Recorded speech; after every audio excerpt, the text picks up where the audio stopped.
What is up, guys? We are doing something a little bit different today. I know that you guys have liked in the past when I made videos talking about financials at the compound, the day in the life stuff. This will kind of be like a hodgepodge of a lot of things, mainly where my brain is at right now in relation to the cars I have, why I'm selling them, a little bit of inner workings of my brain as I still am processing things, but moreover, I'm gonna start with this truck because you guys might have seen me selling it on Instagram, and I'll explain to you why. Quite fortunately, it is not out of desperation. It is because we've got a brand new truck that just showed up. I ordered this bad boy back in August, and before I show you all the other stuff that I'm selling and explain to you why, I want to give you guys a quick little walk around. This, I wasn't that excited at first because I didn't realize how many changes they made from 2019 to 2024. It's the same body style, but it feels like an entirely new truck. So I'll give you a quick walk around. Big Ford guy in case you don't know. The paint, all right, we're gonna start with the paint. I joke about this because I'm like, man, the dealership forgot to paint it. I promise you guys, like I hate Nardo Gray. I'm not a Nardo Gray fan, sorry if you like Nardo Gray. This is like, it's gray, but it's got a lot of heavy blue pearl in it that you can't see, but you just gotta trust me it's there. It's really cool. I disliked it so much in the first photo that I got sent it. I was already brainstorming what color I was gonna wrap it. Then I got here in person. It actually looks way different with my sunglasses on. Really? Check it out. Yeah, through my Heatwave USA's. See, can you tell a difference? Can you tell a difference, Mike? Adam, hold on. I have to brighten up. Does it look different now? Slightly, yeah. That's how it looks through the lens of my eyes. So I'm not gonna take a lot of time on this. It's obviously the same dually, pretty much all the same options as the last truck, but yo, they stepped up the interior hella. Check it out, dude. I got Alcantara on the door card now. The metal on the dash. The screens are huge, and I got two of them. You got TVs now. Yep, but check this out. This is my favorite part. You ready? Check this out, dude. Full lay down. We're gonna save so much money in hotels. And we got this baby. It only sleeps two though. Sorry, Mike, you're sleeping in the bed of the truck. No, I'm getting a hotel. Is this the pillow? Oh, it's adjustable with clicks. No, so I think you do this, and then it becomes the pillow. So you don't have a gap when you're laying down. Yeah, that makes sense. I think that's what that's for. Maybe. Yeah.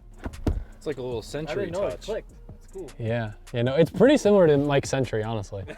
Now, originally, I was told that this truck wouldn't have massage seats because they were discontinuing them for whatever reason. But not only does it have massage seats, now I've got 1, 2, 3, 4, 5 different custom massage seats. I got back problems, and this truck's got a lot of things that are gonna solve my back problems.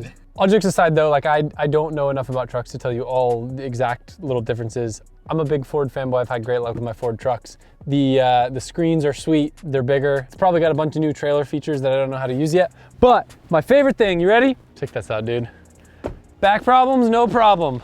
I got a side step, baby. And you got a back step. I know, I got a side step and a back step. If you've never seen this before either, we never used this on the old truck, but the old man tailgate's pretty cool. Also good for Adam's back. Have you seen me ever do this, Mike? With the pole? Yeah. Yeah.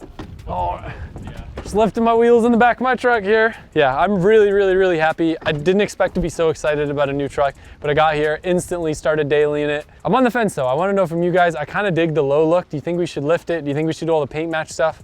The chrome and it being low is kinda grown on me, but I also don't know if my taste is getting old. Also didn't know this, there's a ruler. I think that's what that's for. So you can measure stuff, like if we're cutting 2x4s. Throw them on the back of the tailgate, yeah! You know? Taillights are LED now, which is cool. The front is way different. I'm not on the fence about blacking out that main chrome piece because I don't like the squiggles around the headlights. That's kind of weird. But wow, look how much higher this one looks too. And that's just like a 3.5-inch leveling kit. Yeah. It's kind of crazy. It's kind of crazy how much nicer the truck drives the way the factory intended it. All right, so I told you guys that I was going to talk in this video why I'm selling off a bunch of stuff and get a little bit more into the nitty gritty, but I want to get that out of the way because I was pretty excited. And honestly, the truck was the catalyst event. The truck was the catalyst in this way of thinking. And I say that because I ordered the truck in August, and if you guys know and you're ordering a truck right now, the delivery times are out of this world, and I was under the impression they hadn't even started building the truck yet. And then I got a text that my truck was done, and that was a problem because I didn't have money to pay for it. Well, when I say that, I didn't have any money liquid. All of my cash, all of the stuff that I've done in my life is tied up in assets. I have this problem where I buy wheels, I buy mirrors, I buy cars, lots of cars. I've got property, I've got other property. And I've never taken a step back to look and understand that I am too heavily asset-based. And I don't know if there's a proper ratio and if someone in finance maybe has a secret code to this, but I would say I'm probably 96, 97% tied up in assets and like 3% liquid, which is a problem if you have a big business like this, you have expensive repairs like a flood, you have a new truck come in. Like, it sounds like I'm complaining and this is like a first world problem or some sort of like that, but it really is like an elementary concept in business to have cash set aside for unforeseen things, whether it's a problem, a new thing. But the biggest thing for me is in my shoes, I get a lot of opportunities, whether it's to buy a car that I can make some money on, say it's an investment in a business or something. And when you're not liquid enough, you can't do that comfortably because you got to worry about payroll, you got to worry about insurance, you got to worry about being able to pay off your credit card. And of course, my banker's been pushing a line of credit on me. But I don't like that. I've never been a big fan of credit. Credit stresses me out. Hate owing people things. Mike, all the time, he tries to give me a century and I tells him no. Then I gotta owe him another century. You know? Kind of like that. But I operated for way too long in life without a credit card, and maybe that was a good thing, but it was also a bad thing because then I went to go try to buy a house and I didn't have any credit. So if my suggestion to you would be anything, if you get anything out of this video, get a credit card as young as you possibly can. If you don't, probably every single person watching this video has a credit card. Comment if you don't have a credit card. Get a credit card. I got one and I like literally started buying like $100 worth of stuff a month, and that made a difference. Mike, you just got a house. It's probably a good thing that you had, did you have good credit? Yeah. But yeah, I didn't have any credit and that sucked when I was trying to buy my first house. So get a credit card and don't spend things that you can't afford. That's probably the best advice I can give. So with this change of thinking, this elementary change of thinking that I probably should have been thinking much, much sooner in life, I think. Also have come to a realization when it comes to building cars. And I guess we'll start on that in the lift building, and I'll show you some of the cars that I'm getting rid of, and I'll explain why I think this makes sense. And hopefully try to rationalize my decision and you guys don't all convince me out of it, and then I second guess everything and my business implodes.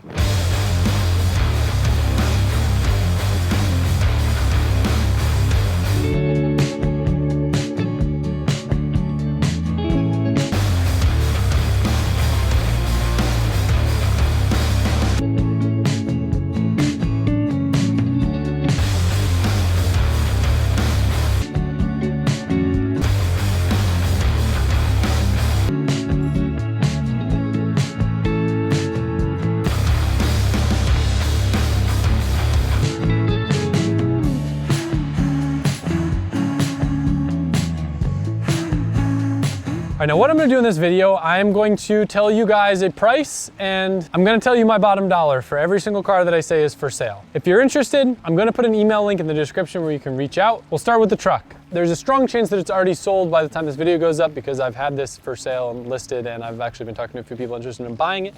I have this truck listed at 50 grand. I think it's got a sticker of like 84, 140,000 miles. It does have a small leak on the oil pan, but I'm including all the stuff to fix it with the truck. I've thought about fixing it and selling the truck for more, but I'm listing it for 50. My bottom dollar on the truck is 45 because I already have an offer for that. So if you're interested, you gotta offer somewhere in between, and if someone offers more, I probably won't respond. Does that make sense? Will that work? I'm trying to think about how to do this and be strategic, so I just don't have a bunch of people lowballing. So I feel like if I say my bottom dollar, then no one can lowball me.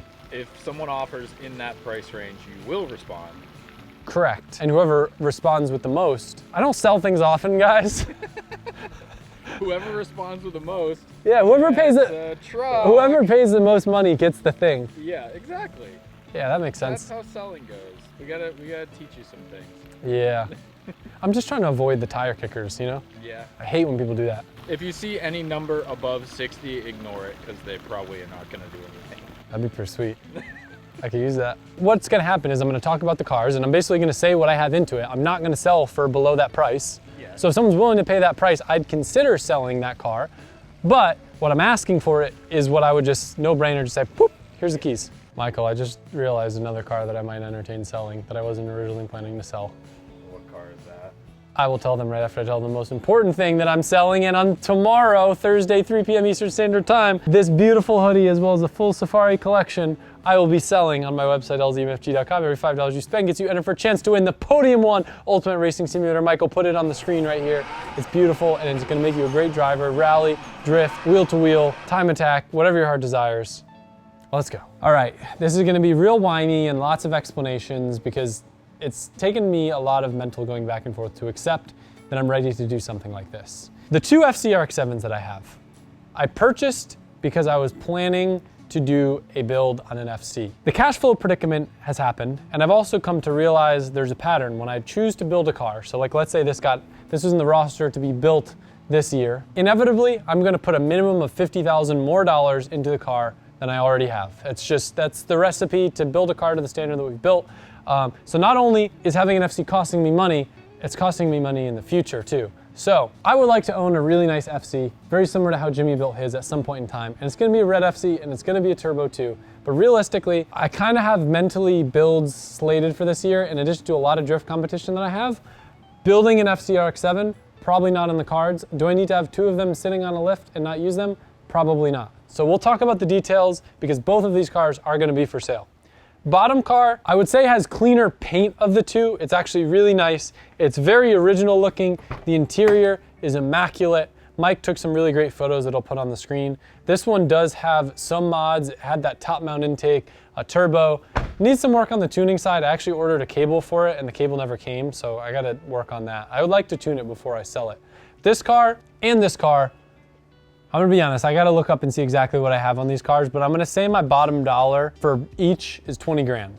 I'm gonna ask 24 grand for each car. This one's like 80,000 miles, this one's 35,000 miles. This one is like cherry, pristine, untouched. But the biggest problem it had is it looked like it was just in someone's garage that had kids, so it's got like a lot of little nicks and stuff, but it's 35,000 miles. Carfax checks out on both cars. Low owners. I'd say with a paint job, this is like a collector grade car, and I'd say this one with some TLC is like a really, really cherry driver. Michael. You're doing it? I really don't want to get rid of the Supra.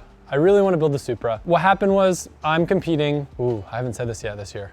I need a lot of 3.4 liter 2JZs for my plans this year, one of which was designated for this car, a lot of parts of which were designated for this build. So the way that I look at this now is this is another car that we probably won't have time to build in the near future, and it's gonna cost a lot of money to build. So this one I'd say like, those 2 cars I'm ready to sell. This one, my bottom number is what I have into it, which would be like probably 57 grand without the seats, without the TEs. It's a Royal Sapphire Pearl JDM car. I can't remember the mileage on it, but it's pretty low. It's NAT, but just ignore the turbo stuff. It's irrelevant. But it's a SZR, so it has a factory V161. It has the updated taillights, headlights. It's all the, Series 2? Series 2. Yeah, it's all the Series 2 stuff. It's a really, really, really nice car. I would entertain selling it. Again, my bottom number is like 50, what did I say, 57? But I would probably ask 65 on this car, and I probably wouldn't be motivated to sell it for anything less than 60. I thought about selling my R33, because it's like, oh man, it's tough because there's cars where that R33 I paid damn near 100 grand for, and it's such an unbelievably special car, but I think it would be more special to someone that would leave it stock versus me building it. But also that color on a Series 3 car and having Nismo Mori badges, I don't know if I could get rid of it. But again, I'm just looking at all these cars. I'm looking in my garage. Instead of getting overwhelmed at all of the cars that you're selling for like at once, yeah, get a few gone. I gotta, no, because once I start regretting, Michael, I won't sell anymore. No, but what I'm saying is, I'm not gonna put a number on the R33 because I don't think I want to get rid of it. Okay. But see, but again, it's like, it's the same process that we've done on other builds. I mean, sure, something would be different about the RB26, but it's just like, it's another Skyline. Another RD build. I can tell you right now, that car's gonna cost over 50 grand to build. Yeah. What could I buy with 50 grand? Half a skid steer. It's very true. I did have a lot of fun. So that's a fair point, right? If I sold both these FCs and the Supra, I could buy a brand new Kubota SVL 90. I could start a landscaping business. I could make trails. You could start multiple businesses with that money. Yeah, but I would probably just build trails. Yeah, you're a very busy person already. Yeah, I don't really have time to do any of that. But the idea of having my own skid steer is pretty sweet. When I originally considered selling these cars, it was because I wanted the investment opportunity of a skid steer so I could build trails for my Safari collection line. There's a little bit of seriousness to all of this. I've explored the idea of letting go of the Laguna Seca car. I've explored the idea of giving it away. I think this is a forever car. It's weird because like I want the most cherry M3 ever imaginable, but I kind of like that this one had a couple things repainted. It's a little bit higher mileage, but I've checked all the boxes of doing the Vanos, doing the subframe bushings. It's got the CS box. Did I do rod bearings too? I think so. I think I did do rod bearings. Yeah. Yeah, no, I did. Yeah. So that car's ready for another, more miles than I'll ever put on her. The cookie shell. This car, this is an annoying one. I bought this car with an SR20 and the dude never gave me the title. I don't know if I should say that on the video. Should I not say that on the video? I mean, whoever's gonna buy it's gonna have to know. So. Yeah, that guy, honestly. He just ghosted me. I wish well, I do know where he lives. I'm not like that. I'm just mad and bitter and talk about doing something, but I never do anything. If you're watching this, you, give me the title for the car. I gave you your money. You said you were gonna mail it. You didn't mail it to me. Am I gonna build a cookie anytime soon? A cookie? Probably not. It's a really clean shell. It's, I should probably know more about the cars that I'm listing for sale. I mean, you bought this car really just for the SR. Yeah, well, no, but it's also like, it's a USDM cookie. It's I forget what year it is. Maybe it was a 98 or something. Yeah. Super clean, original interior, came with a few extra parts and stuff. I'd probably need to sell, it's just a roller, but I probably need to sell it for at least $8 grand to make sense. Probably. That sounds ridiculous. That's not gonna sell. No, it doesn't sound, today's market, dude. Crazy. People are gonna want more photos, Mike. You're gonna need to take more photos, but I'm not moving 4 cars to get it out. And to push a roller out. Yeah, that would suck. Watch an old video. Yeah. Do I have a video on it? Yeah, we do. Okay. Man, I'm so bad at this. All right, next up. Whoa, watch out, watch out, watch out. There must have been a rotary here. There's oil on the floor. And the roller's leaking oil, Michael. So unfortunately, this car's already sold. I never talked about it in a video. I'm so torn because I want to build an E92 M3 at some point, and this is the engine and the drivetrain that I wanted, the S50B32, the Evo motor. But I did have a deal with Chelsea. Chelsea got this car, brought it back from Texas with me, and the deal was, if I ever didn't want to do anything with it, Chelsea got first right to buy the car back at the same price that I bought it for. So Chelsea's getting a screaming deal on this thing, and it's gonna be moving over to him. I think he just wants it for the drivetrain too. And I guess I've been looking at like actual true like Evo cars and bringing one in. The prices aren't that ridiculous. I've just been kind of waiting for the right one. So I guess if you have one for sale and it's pre-2000, well, they didn't even make them in 2000. So I guess if you just have one for sale, it's gotta be a cool color, and I would really like a slick top. Also, this sounds like I'm going backwards on everything I just said, but part of my idea of liquidating is to be able to buy cars that I think are gonna appreciate in value so I can enjoy them, which I guess is what I was doing with these ones too. But more so cars that aren't huge liabilities to build. I keep saying liability, but I'm just like, a huge price tag. yeah, like it's gonna cost me 50 grand to build a Supra at least. It's gonna cost me 50 grand to build an FC the way that I want. Where like a really nice E36 M3 Evo, I could probably just put wheels and coilovers and maybe like exhaust and seats and maybe a clutch. Yeah, and that'd be like a pretty solid build. And then you're not like totally over your head backwards. I have, don't film these, but I have another car under the cover that I paid way too much money for that I never made a video about. Similar to my R33, not similar to my R33. I paid too much for the car and it stresses me out, and thinking about building it stresses me out because then I have even more in the car. But it's a car that I really want to own and it's a really special car to me. I don't think this is the video to unveil that one. Yeah. I'm thinking about it because if I say it, I'll do it. But if I don't say it, I don't have to do it. No say. Yeah. You know how the saying goes, more money, more problems. It's showing. Hello? You really want me to sell it that bad? Are you, sir, seriously? All right, guys, I guess a change of plan. We're gonna be getting rid of it. Hello? Hey, what are you doing? I misunderstood. Never mind. Sorry, guys. I didn't mean to bring you through that journey. What? What? What? I took it back. I didn't do it. You take it back. Didn't do it. Didn't do what? You know. I'm so confused. She's good at No, not I giving know. it away. What? What? Yeah, that was my reaction. You're That was my You're reaction breaking when my you told me brain. to sell it. You're breaking my brain. You're breaking up. I'm going through a tunnel. Where are you? We're looking for you. I'm in a tunnel. We're looking What do for you. tunnels Where sound are like? you? Where are you? I'm hyperventilating. Adam, where are you? I'm everywhere you want me to be, but nowhere at the same time. Where am I? Adam, we are driving around looking for you. Please tell us where to go. All right, where I am, there is a car. Don't give me a riddle. The car has 4 things on it. They are black. They are made of rubber. There are many of them here. Where are you? I'm at the lift building. I'm filming, you know, just doing my job. No. Yeah, Are you really there? I'm really here. All right, we're getting you. Bye. Love you. Bye. Taking a quick peek to see if there's anything. There's some stuff for sale in here, but it's not mine, so we can't film it. Oh, I got really lightheaded from that conversation. Yeah. Probably the hyperventilating. I thought about selling Z-Roy, but I have way too much fun doing like one burnout a year in it. And I still don't think Z-Roy has reached peak burnout car yet. Yeah, That- really doesn't owe you anything either. You're not wrong. It doesn't know me it doesn't know me nothing. And all these other cars are sick. What? You're not Colette. I'm not Colette. I'm with Colette. I'm trying to do my job like you're trying to do yours. I don't believe she exists unless I see her. Oh, she's right here with the babies. Come see your babies. All right, the house duty calls. Speaking of things that have costed me a lot of unpredicted money, let's go over the home renovation. What is happening? We're selling all the cars. She exists, I promise. Yeah, What? we're making a video. I'm listing everything for sale. Which ones? Rattle off right now. Which ones? Why? You want to buy some of them, but I've I already. want to buy one of them. Yeah. Can I have the purple one? No, Marissa wants the purple one. no, that one's not for sale. Which ones then? Hurry, go. Uh, 5, go. FC, maybe Supra, Kooky, and maybe the car under the cover that's the color that I like. Maybe the Kuji that's supposed to have been for sale like a year ago. They never give me the title. That's why we get titles when we pay for things. Yeah, well, I wasn't there. Pete's really loving this video. I can't get hair on the only shirt, the sample. Very rare. You don't want Do you want Raleigh? No. She'll blend in better. Here. All right. We're going to the house. I gotta drop Mike off. Yeah. And Marissa. Drop Marissa off too. Marissa can't make Nah. decisions.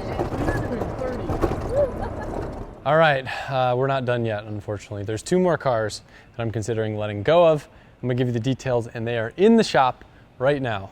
I was actually considering letting go to the Barrett Mustang before we could get it to work right. It was like one of those things where I just like, I don't know, it bugged me and I wish that I kept it stock. But now that it's working right, I am gonna hold on to it. It's a good car. And what's next on it? I just got to mount, I got some drag wheels for it. I'm gonna mount those and then maybe take it back to the drag strip, have some fun with it. Quite honestly, I just haven't been driving like fun cars as much because I've had a daily commute and it's always in the dark. I'm not a huge fan of driving like heavily modified cars in the dark. With where we live, it's like a 1-lane road in the middle of swamp, essentially. So if something goes wrong, especially at night, not a good time. A lot of deer. Yeah, there's a lot of animals and stuff, and it's just stressful. And I've been so brain dead. I've been working a lot. I've been staying here really late, and by the time I drive home, like I just want something that's like mindless. On the weekend, it's a different story, but that'll change once we're living here again. So the next thing that I'm considering letting go of is my MK5 Supra drift car. If you don't remember this car from the channel, essentially it was built to be an ideal drift week car. Originally, this car was pretty much stock. I got it with a salvage title. Pretty much everything is fixed to where I think it can get rebuilt now. It just has a little bit of cosmetic damage here, and then the headliner's sagging a little bit. But the problem was it had a bunch of broken suspension stuff that I've already changed. It's got a prototype FDF front angle kit that's still pretty much as close to stock as possible, just with essentially modified tie rod pickup. And then of course, the big thing with this car is I got rid of the factory transmission, and it has a DCT with an HTG controller. The GCU allows you to use a third pedal, which is the clutch pedal down here. And you can use that while you're handbraking or while you're clutch kicking. And I'd say the biggest advantage of this car is if someone wanted to go on drift week, they could take this car. It's pretty much a stock Supra. It's got like basic bolt-ons and stuff. It's comfortable. It's been pretty reliable. I would say from 10 out of 10 being working like a factory DCT, 0 out of 10 being undrivable, it's probably like a 7. I think it's really good for drifting. I've never driven any other DCT drift cars to compare it to. It's absolutely usable, it's absolutely tandemable, but it's definitely not as refined as if you had a car that was built from the factory with a DCT. So advertising it as a drift car, and I think anyone that drifts this car would be really happy, ready to go. I think what I have into this car is like, I want to say probably somewhere around 35 grand. So that would probably be my bottom dollar on it. It's like a lot, but also not a lot for a new Supra that's like ready to go for drifting. So I'm hoping there's just like, you know, some baller out there that wants to have a really cool car for drift week that'll take it. I really was hoping to go to drift week this year. But as we start building out the competition schedule, it is not looking realistic that I will have time to go to drift week anytime in the near future. So I'm just being realistic with myself. There's no reason for this thing to be sitting. Had a lot of momentum going with the development with it, and I'd love to see someone else use it for what it was intended for. But yeah, if no one wants to give me what I have into it, I'll probably just keep it and tell myself I'll go on drift week at some point. That's the problem. I can't be the guy that just lets it go because they know that it's the right thing to do. Like someone like Tommy, he's so good. He'll just be like, I'll get rid of it. It's less than he has into it, but he knows that it's the right decision. I tend to hold stuff. It's one of those things where I feel like, you know, my prices, they're not the best. It's not like you're gonna go run to the bank because you think this is the greatest deal of the century. But I also think they're pretty fair and pretty reasonable. I'm not asking like YouTuber taxed, or I'm asking 2 times the value of a car because I owned it. Quite honestly, I don't buy average cars. I usually spend a lot of time and try to find something that's really nice. So I feel like the prices will kind of reflect that. I'm gonna put more information in the description on everything that I've talked about in this video. I do have one more car that I don't wanna say contemplating selling. I would be willing to sell that I'm gonna bring in a minute. I'm gonna try to be my best to be organized in the description or link to a landing page that will have more information on these cars. Because I've realized it's kind of hard to cover it all in the video without being boring. I want to be like super specific about all the cars, but I also don't want to bore the people that already have watched all the videos and already know everything about them. So that leaves one last car. Any guesses?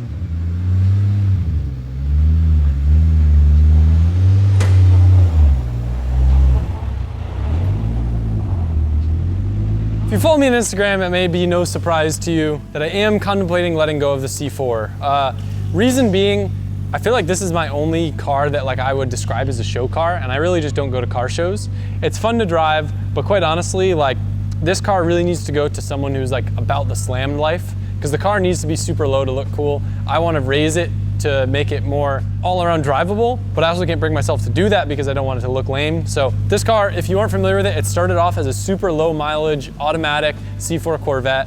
I paid actually really good money for it. I think it was like one owner and it had 30,000 miles on it. So the bodywork was immaculate. And this car started because we were bringing over the Bjork wide body kit, and we were gonna essentially have exclusivity with it through Drift HQ. But there were some production issues to where we weren't able to get the kit's quality up to our standards, so we wound up not putting our resources into that.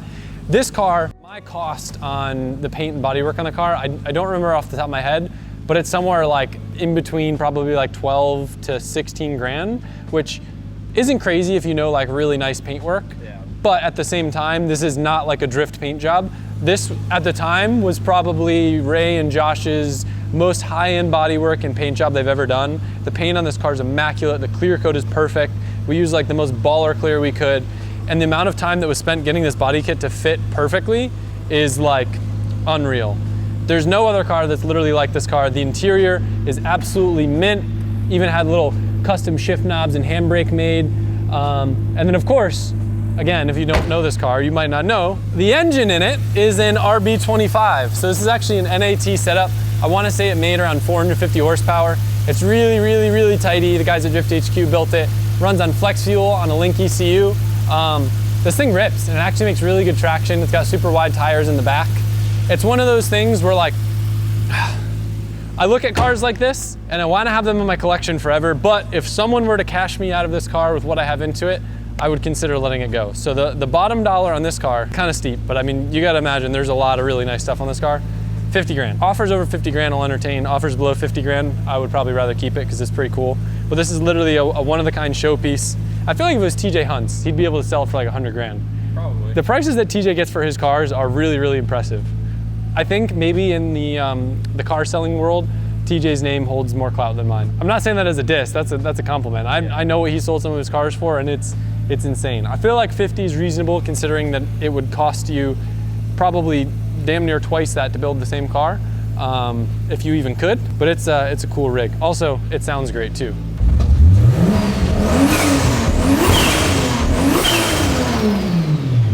I shouldn't have done that. Because it makes me want to drive it now. And then when I drive it, then I'm not going to want to get rid of it. No, it is a really cool car, huh? I think I really, you know what I need to do? I just need to put it on bags. If you put it on air suspension, you'd love it more. You'd be able to drive it everywhere. I'll have Mike put it on bags on his channel. It could be a Mike side quest. Yeah. I can't touch a bag, Mike. No? Nope. It's part of my BC contract. I'm just kidding. Imagine. No, they wouldn't care. But no, yeah. Oh, it also has a custom one-off angle kit. So if you want to drift it, you could too. It actually drifts pretty good considering how low it is. This is what happens. I talk myself out of getting rid of things. That's it. That's the clip.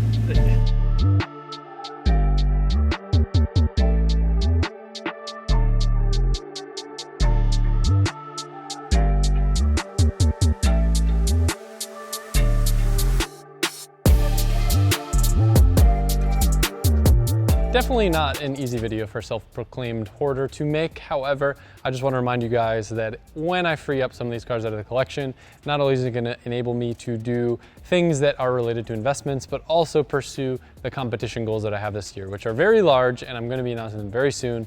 The Europe E36 gets back from powder coat any day now. We're starting to set up a little corner of the shop to start wrenching on those. Finishing up the 964, we got a lot of things on the horizon, and also my first ever, don't want to say what it is, but something really exciting that a lot of you guys are asking for, that it's been a matter of time coming. So thank you guys for watching. Hope you enjoyed this one. A little bit talky. I'll be reading the comments. I'll respond as many as I can. I'll see you guys soon. You're breaking up. I'm going through a tunnel. Where are you? We're looking for you. I'm in a tunnel. We're looking What do for tunnels you. sound like?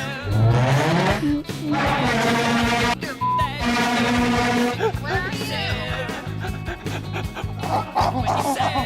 I'm hyperventilating.